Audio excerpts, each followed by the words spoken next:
send you. Okay, so you'll also have it. Okay, you Okay. ready?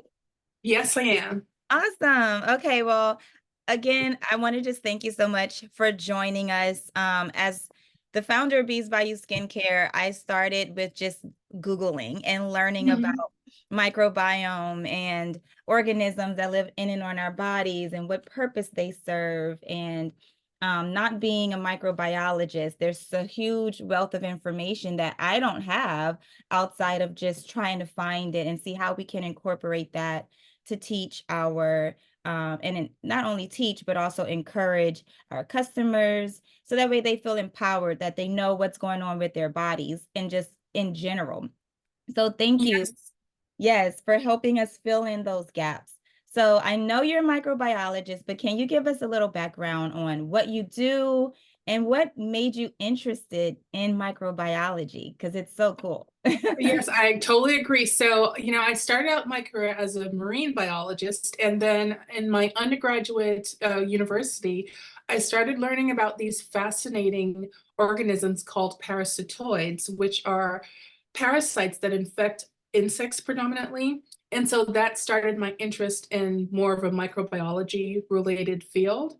And so when I was looking to do a graduate program, I looked at Texas A&M, which had a wonderful scientist at the time who was a parasitoid specialist, and I wanted to work with him. Unfortunately, he was not accepting grad students, but I was able to find a wonderful research advisor, and her focus was on E. coli. And so my earliest foray into microbiology was looking at the genetics of E. coli and how it adapts to different environments. And since then, I've always been fascinated, not just with the disease causing microbes, but more the environmental microbes and also the microbes that help us in so many different ways that we're not aware of. Wow. Did you know as a child that you were so interested in science and like the world of microscopic things? Absolutely. So definitely science. I was fortunate to grow up in an environment where I spent a lot of time outdoors.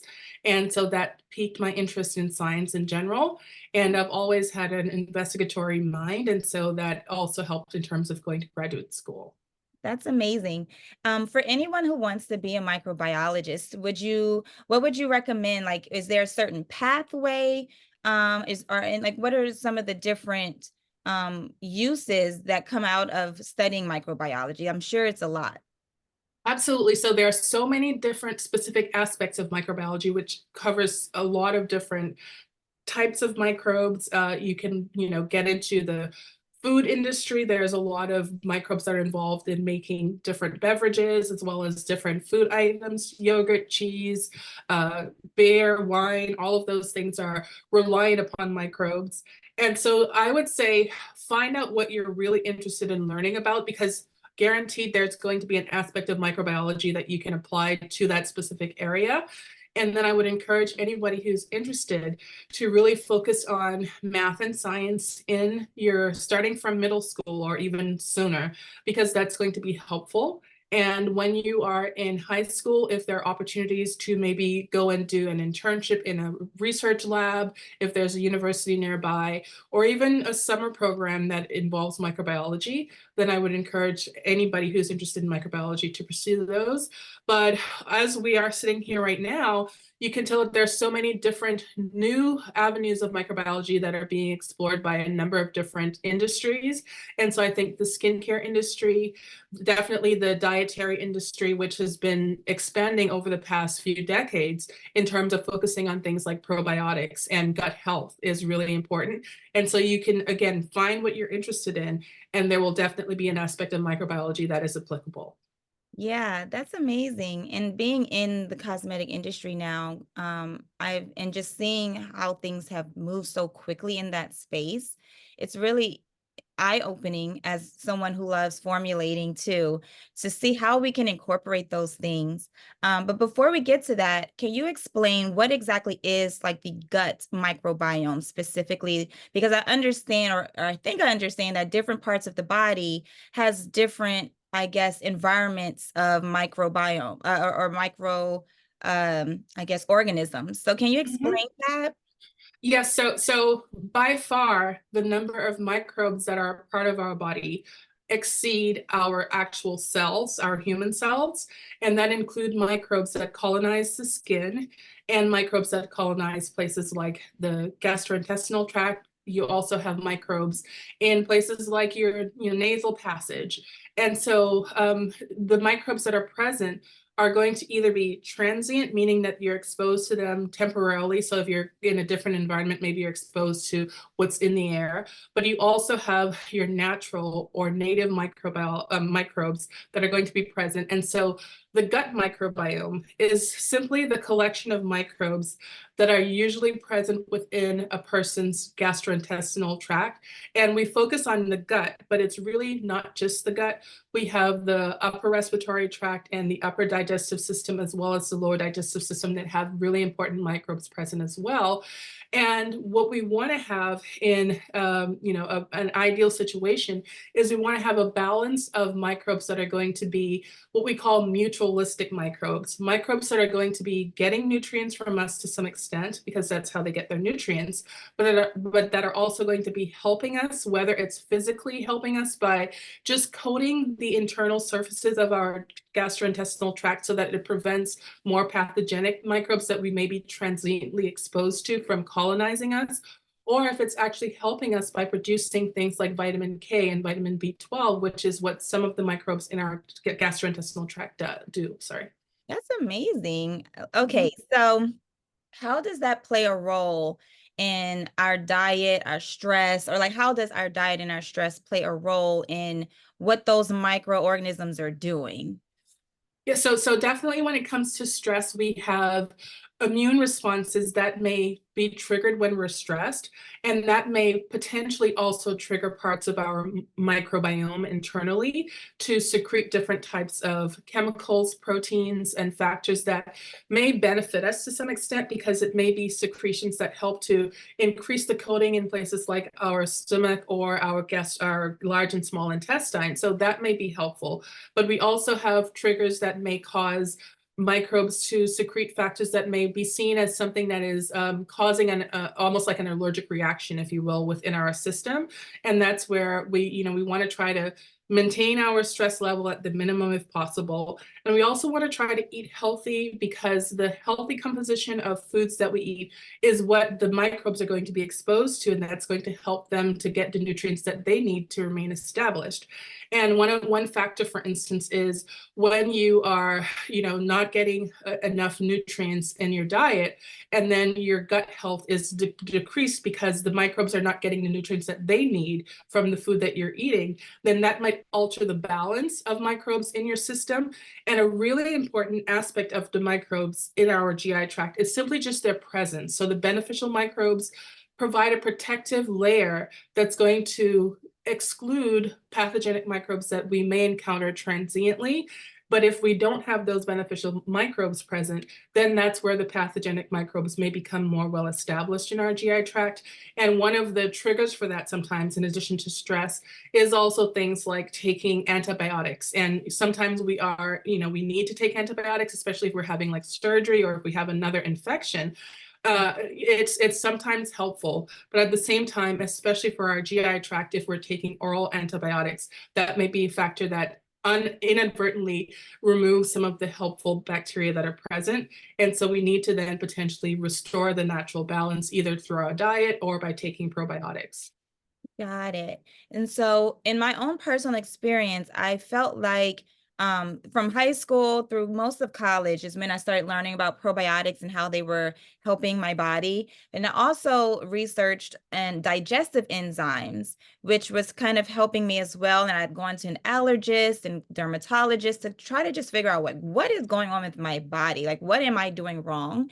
And I found that something that kept coming up was like dairy and bread and so are there specific things that we should avoid, or is it really different for each person, or is it kind It, of like, it's oh, stay yeah, away from it's definitely different. And I think it's important to say that, you should always consult with your primary care physician if you have questions about how the food that you're eating is going to impact your GI tract microbiome. but it's also, again, it depends on your overall health. Sometimes that's a factor. It depends on your genetics. Sometimes it depends on other environmental factors that may not be relevant to every person. And so it's really important to take a look at what it is that's potentially causing or triggering any changes that you notice within your digestion or within your GI tract. Then speak with your primary care physician, find out which potential probiotics might be helpful in that situation, or which potential foods to avoid, because some people are lactose intolerant, some people are gluten intolerant, and those are things that affect our immune system, but it could also potentially be impacted by the types of microbes that are present in our GI tract. And the National Institute of Health just released a very useful probiotic guideline that is available for, there's a commercial or more of a professional version of the guideline. There's also one for consumers that is more in layman terms, but it explains what the role of your microbiome is, and then some of the diseases that may be impacted positively or negatively by changes in the microbiome, and how probiotics may or may not help those situations. There are sometimes conflicting studies, but there are in some cases clear studies about, especially with regards to antibiotics, how it can potentially be helpful when you're trying to restore the natural gut microbiome. That's amazing. I spoke to a founder sometime last year, and she's working on the use of probiotics for post-surgery recovery, post-cancer, treatment recovery, post. So it really is cool to see that these little tiny things have such a huge impact. In terms of our skin health, how does that relate with the gut microbiome? So a lot of times we can tell when we're stressed, and we start to see that manifest in changes in our diet. Some people, if you're stressed, you may have constipation. Some people have diarrhea. It can potentially impact diseases such as ulcerative colitis and so on. But we also start to see changes in our skin, and a lot of that is hormonal in terms of basis of changes in our skin. But when we have differences or changes that result in alteration of the gut microbiome, that can later translate into what we see in terms of the physical impact that it has on our skin with regards to breakouts or very, very dry skin. One thing that I want to mention is the importance of staying hydrated in all situations. Water is great, and I don't think that people realize just how important it is in the normal digestive process. So whatever type of food you're eating, there's a process called hydrolysis that is going to break down the food products that you're eating. Hydrolysis is simply breaking apart of water molecules. And so it's really important that not just when you're eating your meals, but throughout the day you're staying hydrated, because your body needs the water to help to digest your food. And if you don't have enough of that water present, it's putting more energy. It's like a more energy intensive process for you to even digest food. And so I think it's always important to think about how you're staying hydrated. And hydration, it doesn't have to just be plain water. There's some scientific evidence that things like coconut water is really good at helping you to stay hydrated, because it contains potassium and other types of minerals that help to build your electrolyte balance. And so those are positive things that you can incorporate into your diet. I'm not a natural water drinking person. And so if I can drink something like coconut water, or just put a little bit of lemon in my water, then that's something that I would prefer over just plain water. So Yeah. So and that's really great advice. And I too try to remember to drink water, because throughout the day I'm like, wait, it got so late in the day, I didn't drink enough water. So that's a really good tip to remember. And we all know how great that is for our skin too. So as you may know, I have seborrheic dermatitis, which I know is one of the eczemas. And gotten diagnosed at 13, I was prescribed like medicated shampoo, steroid creams, very common prescriptions for that issue. And even at a young age, I'm like, something here is not adding up. Like I'm not feeling relief. And I'm not seeing the same type of benefit that I was expecting from something this strong per se. Can you kind of explain what those products are supposed to do? And I'm sure that, things have developed since, though we're working more so in the natural hair care product space, but I'm sure those medicated products do serve a purpose that I know helps a lot of people. So can you talk about that? Yeah, sure. So a lot of the products that are going to be used to treat various types of skin conditions, including seborrheic dermatitis, are things that are going to be steroid based because they're trying to reduce the inflammatory response in your body that might lead to drying out of your skin or any other type of adverse condition that may result from imbalances in how the hormones and the steroids in your body are being initiated or activated. And so there are again, wonderful products that as you've mentioned, chemical products that may be helpful. But I mentioned that NIH guide, and one of the things that they talk about is the very beneficial use of probiotics in a number of clinical studies that show that taking probiotics and certain types of probiotics have been shown to be very helpful in apoptotic dermatitis. And so that's something where ingesting healthy bacteria can potentially help with the skin conditions that you're experiencing, even if it's not directly linked to your gut microbiome. And so I encourage people to maybe review that NIH guideline of different types of probiotics and see what is said in there. Because one of the things that, we're talking about probiotics in a general term, but there are different types of probiotics that may be suited for specific individuals. And that's where you want to talk to your physician, your primary care physician, know and understand what your specific condition is, and then see if there are combinations of those positive probiotic bacteria that may be more helpful to you as an individual, as opposed to just taking a general probiotic that you might just go and pick up from the pharmacy or the grocery store, something like that. So That's great advice. I saw a company that, and if I remember the name, I'll share it maybe in the comment section for anyone interested, that seems to do something like that, where you kind of provide some type of information to create a profile, and then they can help determine what I guess they perceive to be the best probiotic blend for you. So it's yes. interesting to see that continue.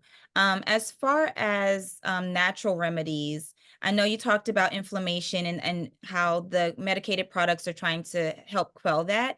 As far as natural products and natural ingredients, do you, in your studies or in your knowledge, know how those also can provide benefit, or is it what and what with medicated ingredients and synthetic ingredients, or is it like better, worse? What is your take on that? So my take is that, again, it's going to be subjective to specific individuals and conditions. But when we're talking about natural products, a lot of the chemicals or the pharmaceutical products that we now use are based on initial findings from natural products. And so even some of the cancer medicine that we use, definitely things like aloe vera and vitamin E, is very helpful in not just skin conditions, but also in terms of balancing our gastrointestinal tract. And so again, I would encourage your listeners, your viewers, to educate themselves about their own bodies, try to see if they can figure out, what are trigger foods for having an upset stomach, or what are the conditions where you feel like your skin is not at its best in terms of staying hydrated. What are the products, natural products like aloe vera or carrots? We have turmeric, we have lots of different products, rose hip, different oils, coconut oil, extra virgin olive oil. All of these are things that I have personally used throughout my childhood and adulthood, but there also is now some growing scientific evidence to support that they're providing benefits, not just in terms of, protecting our skin physically, but potentially helping to keep microbes that are going to be beneficial, giving them the nutrients that they need to help us stay hydrated, to help our skin stay, soft and regenerative. And that is what I think a lot of people need to really continue to focus on, just learning more about the different aspects of how your bacteria on your skin and in your gut is going to be helpful, and not just focusing on the ones that could potentially be pathogenic, because we hear about diseases all the time.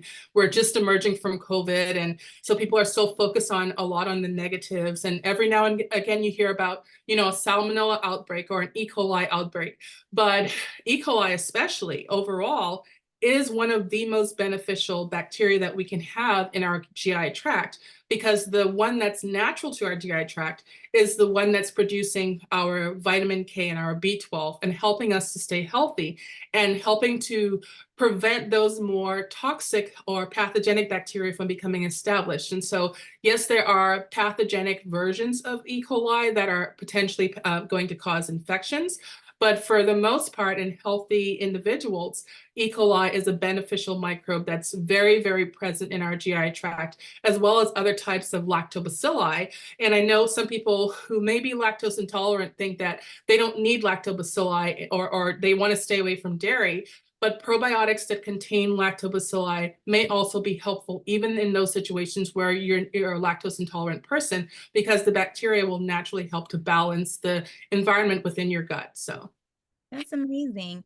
Do you, are there other myths or common myths about either the microbiome or our gut biome that you could debunk for us? I mean, I didn't know that there was anything that great about E. coli. So you I just know. debunked the whole category for me. Are there other things that you've uncovered in your studies that you were like, wow, that's something the common person wouldn't think, you know? Yes, so with regards to skin conditions, and this is something where, especially if, you mentioned how you were diagnosed as a teenager with a dermatitis skin condition. What I Yeah. want to highlight is the fact that, especially when you're a teenager, if you're, playing sports, you may be acne prone, and that is in part due to hormones, but also you have to be mindful of things like sharing bath towels, and when you're in a gym class, or somewhere that, if you live in a household with multiple people, because different individuals, even within the same household, may have a slightly different composition of microbes that may impact another person who's maybe using the same towel. And so sometimes just being aware of how our differences, our micro differences in terms of our environment and our bodies are different, can be helpful in maintaining your overall natural microbiome internally as well as externally. And so, it's a very common issue with athletes where you get these little tiny pimples all over your skin, and maybe even some people who exercise in the gym a lot.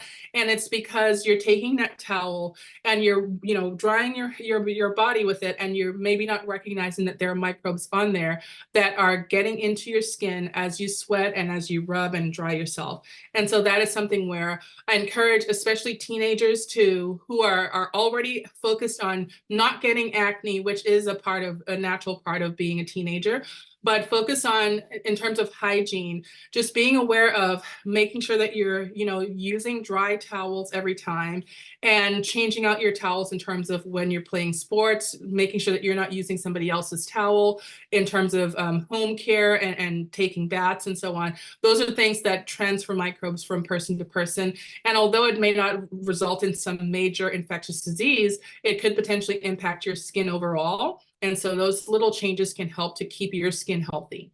That's amazing. And it's something that you really don't think about, like sharing Mm-hmm. hats and sharing towels Mm-hmm. and sheets and blankets and just every little, all of those things. When you do introduce the healthy microbes to an environment in the body, how long does it usually take the body to adjust? Is it kind of quick, like, oh, thank you?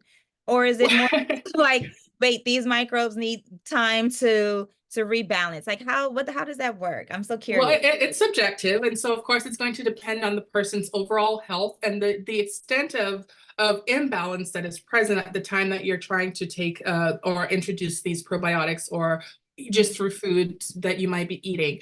A lot of the studies that have been conducted are studies that look at usually like a 6-month period of what happens after you start to take probiotics, and how that helps to or adversely impacts your system. Because in some cases, there have been studies that showed positive impacts, but also studies that show, especially for immune compromised individuals, there could potentially be adverse impacts of taking probiotics.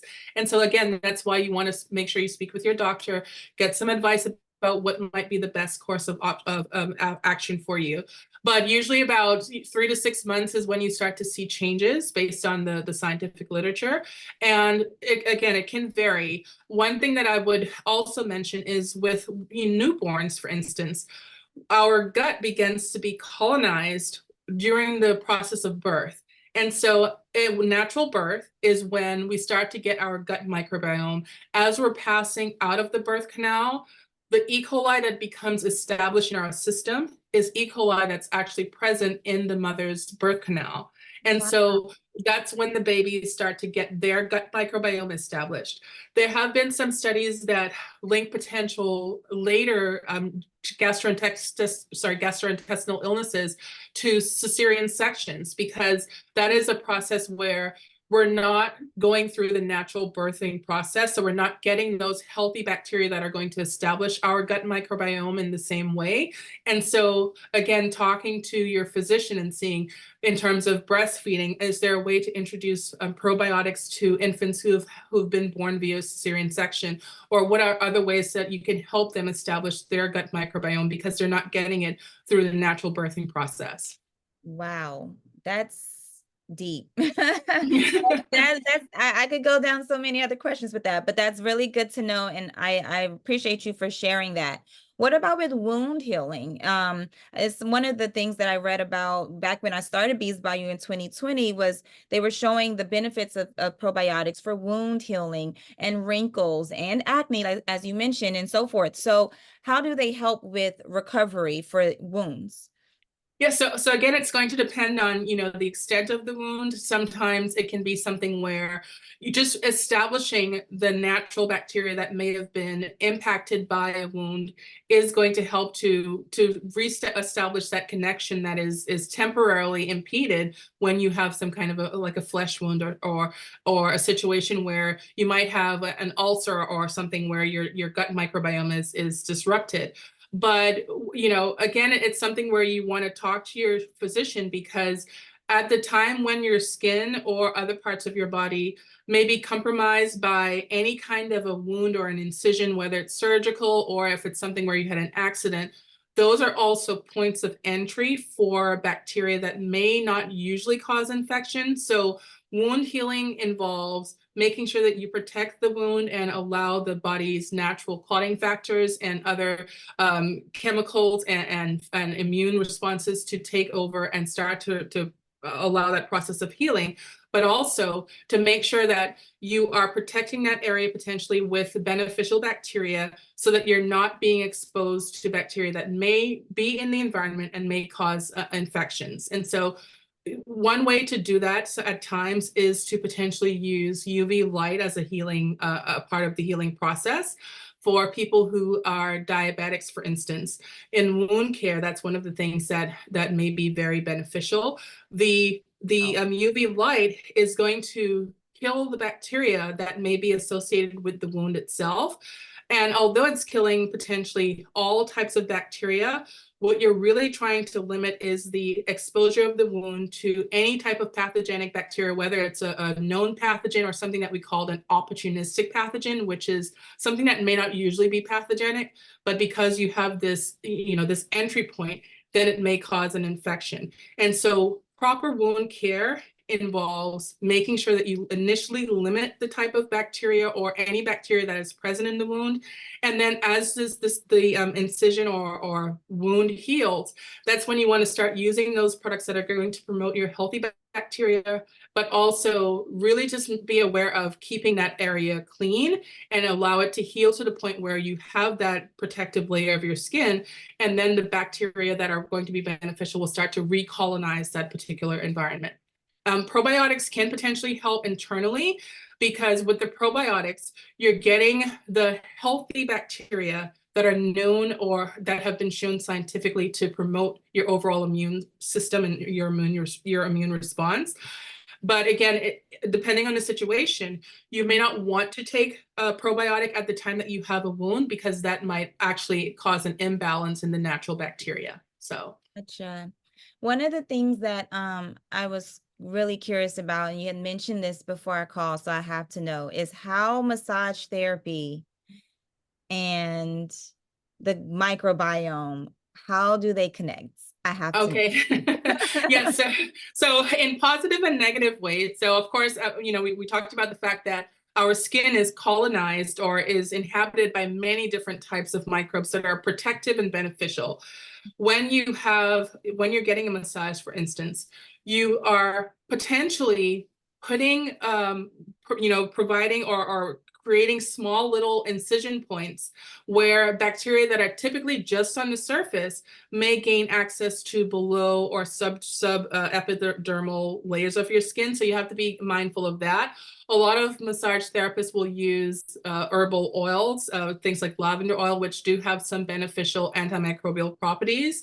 But you have to be careful that, you always want to, as a massage therapist or as a client, ask that your massage therapist wear gloves. I know a lot of people don't like to wear gloves when they're giving massages, but that's helpful. And also make sure that they're sanitizing their hands so that they're not inadvertently introducing bacteria below the surface of your skin, especially if it's like a deep tissue massage where you could be getting little scratches and so on. And then for the actual therapist, there's something called herpes whitlow, which is a very common condition that a lot of massage therapists will develop, where they get little pimple-like lesions on their fingers, particularly because there are different types of viruses that may be present on the skin, the surface of the skin of clients. And herpes viruses, we know about them from cold sores and, of course, the sexually transmitted disease version. But there are other types of herpes viruses that are very common on the skin, and they cause little blisters called herpes whitlow that can become common for people who are massage therapists. And so even though you're using things like lavender oil, it's really important to be aware of that, because you could potentially be exposing yourself to, it's not a life-threatening condition, but it's something where you could be getting these little blisters and lesions from interacting very closely with the skin of your client.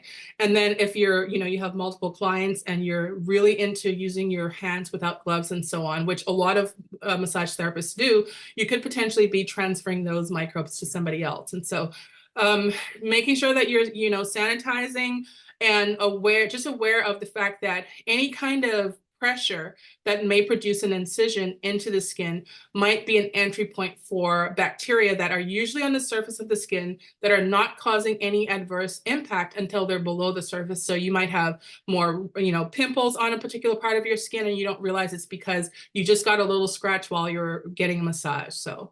Wow.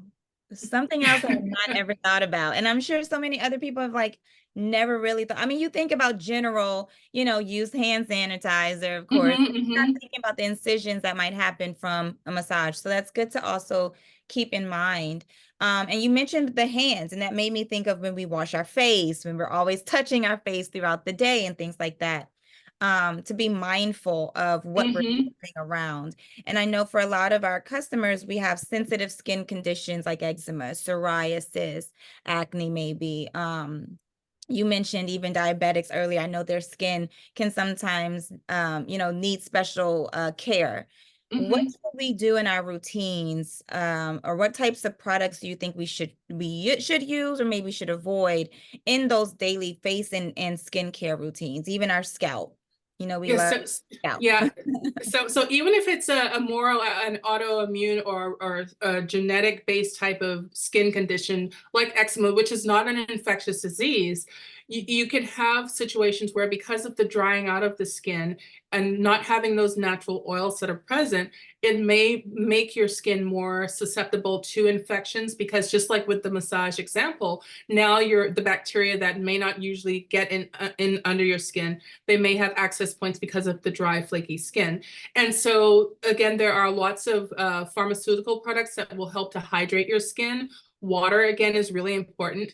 Anything with like vitamin E oil can be potentially helpful. Aloe vera, even if you're not a plant person and you don't have a lot of plants in your home, I would encourage you to, just have some aloe vera in your home. There's nothing better than having natural plants that you can just go and take a piece of aloe vera, rub it on your skin, maybe at bedtime, and that will help to hydrate your skin, but it's also providing potentially very important proteins and other types of enzymes that may help to heal your skin over time. And so those are, my big one is aloe vera.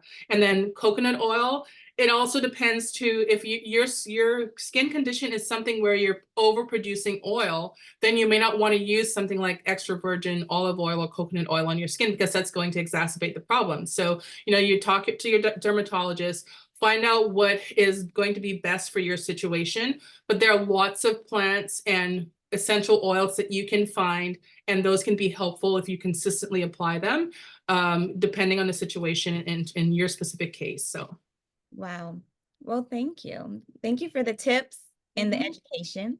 So before we let you go, I love our customers and viewers and listeners to get to know you a little bit more, because it is not every day that I get to meet a Black microbiologist, a female Black microbiologist. It's just not every day. And so I'm so excited and I was telling Dr. Bain, I'm fangirling because, like I said, I love learning about what is going on with my body. Like at the end of Uh-huh. the day, that's all I want to know. And then it empowers me to be able to do something about it. So I'm just fangirling about that.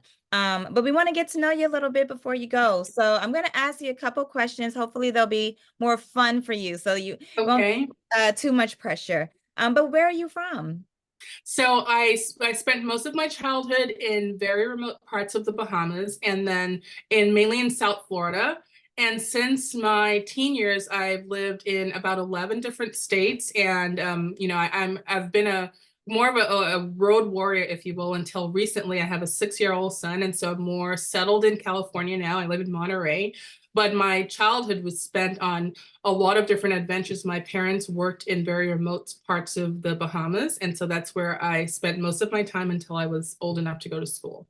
So. That's amazing. Thank you. Mhm. We wouldn't have guessed. We wouldn't have known.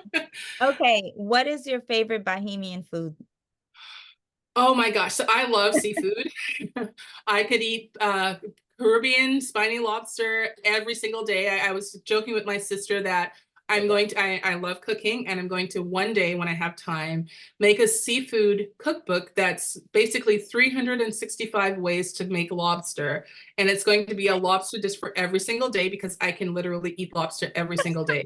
So, Multiple different ways. yes. Oh my God, that sounds delicious. Thank you. Please let us know because we'll be I will. fine. Yes. Okay, spicy or sweet? Definitely spicy. Spicy sweet is even better. Oh, see, no one said that before. That's clever. Like how you did that. Okay. Um, Finish this sentence. I wish I knew blank when I was blank. I wish I knew about YouTube when I was in high school, which YouTube didn't exist. So, but I would literally probably be like living on Mars, because I would have figured out a way to get there by now, just from all of the knowledge that's available on YouTube these days. But I Oh, love learning, and so I would be a rocket scientist somewhere out in the galaxy now if I could have had YouTube back when I was in high school. so you would have been a rocket scientist. Definitely. That's so cool. One of my advisors is, I believe, headed to space. Um, I don't know if it's gonna happen this year or what, but I'm excited to see her shoot up into the sky. Like, Awesome, awesome. that's amazing. Okay, last question. And I was gonna ask the other question as the last question, but you made me think of something. If you could go back and tell your younger self anything, what would you tell her? I would tell her that life is going to be an amazing journey. And by far, the positive adventures that you're going to have are going to be so incredible that you will very quickly forget any of the negative experiences that you've had. Wow. Beautiful. We love it. Well, Dr. Bain, again, thank you so much. I'm so honored and I appreciate you for trusting us and trusting me with this conversation with you. And I'm excited to share it. I know we have some amazing customers who have been with us since I started a few years ago. And so we are constantly trying to figure out ways to keep, for me, certainly personally, to keep learning, but then also to connect that knowledge to what we're developing and to make sure our customers feel empowered.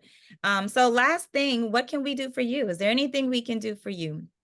Well, look out for my cookbook when I finally Yes, get around to it. no But you problem. know, I'm starting to launch my own company where I'm focusing mostly on STEM education. I'm also really interested in dairy health and just food security and how microbiology plays a role in that. I'm wearing my bee earrings right now because bees are so important. And so just look out for me in the future because there are going to be some things that are developing over time. And I hope that your customers and your fans stay in touch. And I hope that I get to know some of them over time. And Yes, thank you so much for this opportunity. yes, of course. So can we follow you? Are you on socials? Where can Yes, so we I find am on Instagram and I will send you the link to my Instagram. I am also on LinkedIn. That's, I believe, how we you? Yes, connected. And so I will send you those social media links. I am very social, although I'm a very private person, which is a, you know, a dichotomy. But yes, understood. by all means, I love to connect with people on social media. So Awesome. Awesome. Well, I'll share it. Well, thank you again. Have a wonderful, wonderful rest of your day. And I will certainly reach out to you to let you know once everything is all ready and posted. awesome. Great. You have a great day as well, Ariel. Yeah, you too. Have a good one. Bye bye.